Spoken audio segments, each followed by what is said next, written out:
बच्चन महाराज साहब, बच्चन 107। अभ्यास से फायदा बराबर होता है। गो के अभ्यासी को कभी कभी मालूम न हो।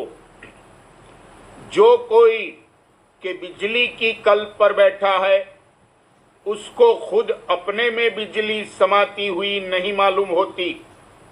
रात को उसके बाल दूसरों को रोशन मालूम होते हैं और जो उंगली उसके पास की जावे तो चिंगारी भी निकलती है। इसी तरह बाज वक्त जहाज में जबकि हवा में या बादलों में बिजली का असर ज्यादा हो तो जहाज के अंगूरों पर या उन लोगों को जो जहाज पर हैं रोशनी चलती हुई नजर आती है। ऐसे ही जो अभ्यास रूहानी करते हैं उनको बराबर फायदा होता जाता है और मालिक की दया समाती जाती है, मगर उनको मालूम नहीं होता। लेकिन जब कभी ज्यादा दया होती है तो अंतर में शब्द यकायक झनकारता है या स्वरूप का दर्शन मिल जाता है। और ये बात जब चित्त एकाग्र होता है तब अक्सर होती है।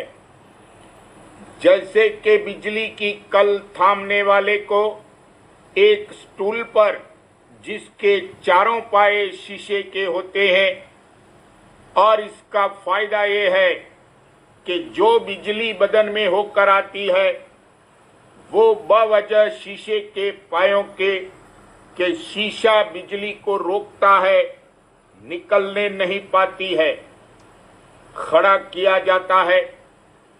इसी तरह अभ्यासी को एक स्टूल पर बिठाया जाता है कि जिसके चार पाए, दोनों आंखें और दोनों कान हैं, यानी जब ये बंद किए गए तो शब्द दया का सुनाई देता है। मतलब ये है कि अभ्यास से फायदा बराबर होता है और दया और मेहर मालिक की बराबर जारी है। गो के अभ्यासी को कभी कभी मालूम ना हो। बच्चन महाराज साहब, बच्चन 108। दया के दर्जे। अव्वल दर्जे की दया ये है कि जीव को सत्संग में हर्ष पैदा हो और संसार से तबीयत उदास हो और हटती जावे और बार बार सत्संग की हाजिरी का शौक हो और सत्संग के वचन, निर्णय मत के या रचना के सुनकर तबीयत मगन हो और ये ख्वाहिश हो कि और वचन हो और खूब मत का निर्णय हो और इस मत को मैं खूब समझ लूं और राधा स्वामी दयाल के दर्शनों का तेज शौक पैदा हो और जो अभ्यास बताया जावे उसमें खूब रस लेते, खूब रस मिले, ये ख्वाहिश हो कि जहां तक फुर्सत मिले अभ्यास और सत्संग करूं। ये हालत अव्वल बड़ी दया की है।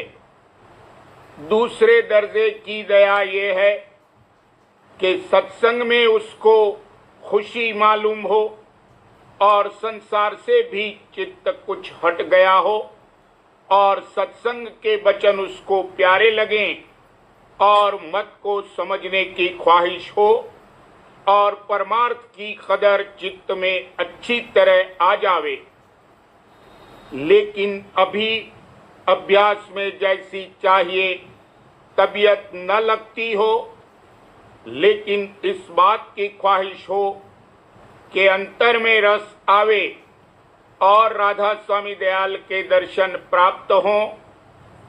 जिसकी ऐसी हालत है वो दया का पात्र है। गरज कि ख्वाहिश परमार्थ की दिल में पैदा होना यही दया है और समझना चाहिए कि जड़ जम गई, किसी वक्त में जरूर कुल्ला फूटेगा और शाखें और पत्ते और फूल व फल नमूदार होंगे। जिस पर पहले दर्जे की दया है कि जिसका बयान ऊपर हुआ है, उसको समझना चाहिए कि कुल्ला फूट कर निकला और शाख और पत्तों की तैयारी है। अगर परमार्थ की कदर दिल में समा गई है और कभी कभी ऐसी ख्वाहिश भी दिल में पैदा होती है कि अभ्यास खूब करें तो भी जड़ पुख्ता जम गई है और जरूर एक दिन कुल्ला फूटेगा और शाख और पत्ते निकलेंगे।